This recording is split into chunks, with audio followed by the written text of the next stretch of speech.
Put on your sweats. No need to shave. Kick back and relax, because it's Philosophy Friday with Matthew Weiss, where we start off the weekend casual.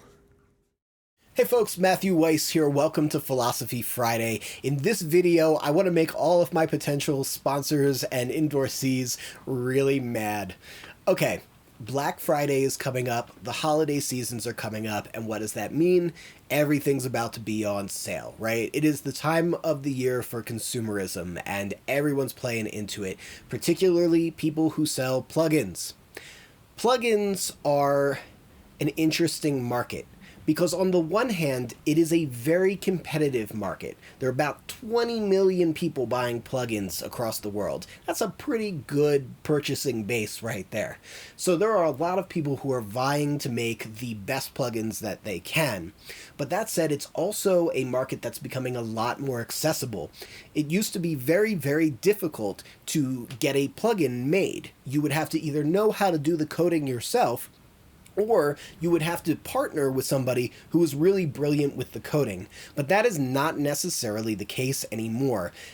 It's been around for a while, but basically when you're making a plugin, there are certain algorithms that are either public domain or can be paid for licensing. And it might be like a very basic EQ or filtering algorithm or something like that. But you can basically go online and you can purchase these algorithms that are used time and time again and recycled and can just be piecemealed together with some kind of a GUI, and suddenly you have a plugin. And it's not really any different than another person who's going online and grabbing these free algorithms and putting them together as well.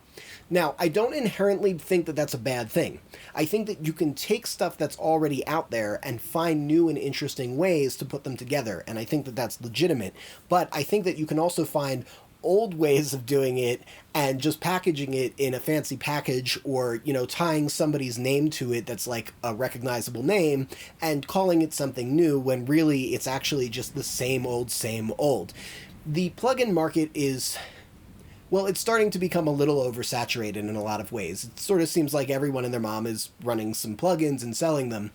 And I think that with Black Friday coming up, and with the holiday season coming up, it's not really like it used to be, where the most innovative and, you know, top-of-the-line products were really the ones that we were hearing about. You know, the most competitive companies are the ones that we're hearing about. Now there's a lot of people who are still in that development phase, or maybe shouldn't even necessarily be making plugins at all.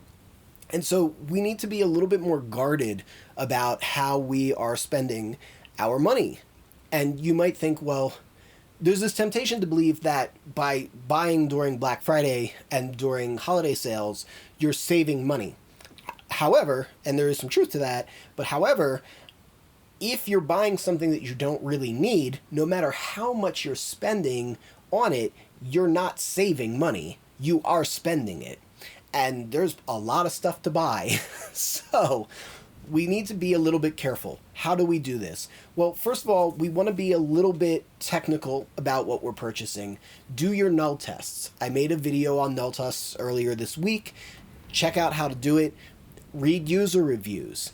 Demo things and try to ignore the GUI. A lot of times there will be these really fancy, cool-looking GUIs, or just really fun-looking GUIs. I've been seeing a lot of like cartoon-influenced GUIs, and that's cool too. But the GUI is not what ultimately we're buying. We're buying the sound. And so, you know, try to ignore the GUI and just go straight with what we're really hearing. Is it as good as the hype? Remember, when we read things in reviews from magazines and things like that, those are purchased. Those are reviews that somebody paid for to have made. So you want to find resources that are trustworthy and get their impression of things. You want to, you know, go onto forums, read user reviews, and most importantly, demo it yourself and test it yourself to see if it's really worth it before you purchase it. But basically, go into any buying scenario as if you're being sold something you've already been sold before, because at this point, that's a very likely thing that could be happening.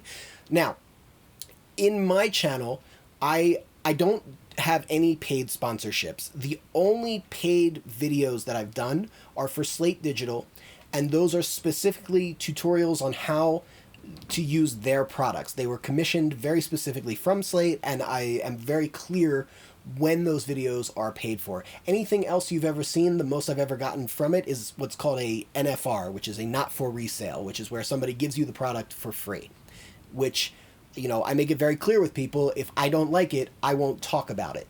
Now, here's the thing. If I don't like something, I'm not going to come up here and say, I don't like this. Trust me, I've been tempted to. I've been very tempted to.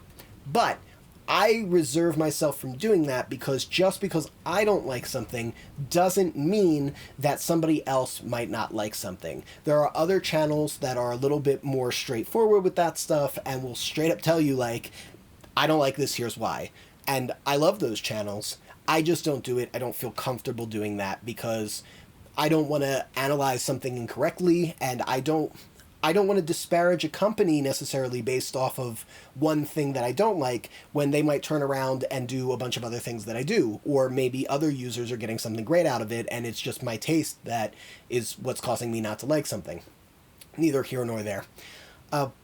In terms of my own products, I'm on the fence about whether or not I want to do holiday sales. I've always felt a little bit weird about holiday sales in general, because to me, holidays have become so much about consumerism that they've lost the spirit of what they were ever intended to mean. And I don't dig that. It also commodifies something, and when something is a product, like a plugin or a piece of equipment, then I think commodifying it is fine because it is a commodity. But when you're talking about educational quality or educational material, I don't see that as commodity, and commodifying it, it's almost like music. I don't really see music as something that should be commodified. So I'm very torn about those things. You know, I want to make money, I want people to buy my stuff, but at the same time, like, I don't see my product as simply a product. So it's a weird place to be in. Anyway, say all that to say this: be a defensive buyer if you are in the market for music equipment, particularly plugins. All right, if you dig this video, hit that like button. If you want to catch more videos like this, hit subscribe. Hit subscribe. Yep, there it is. Hit subscribe with the bell notification so that you get notified. And lastly, you know what we say. We are musicians, sound is our instrument, and I will catch you next time.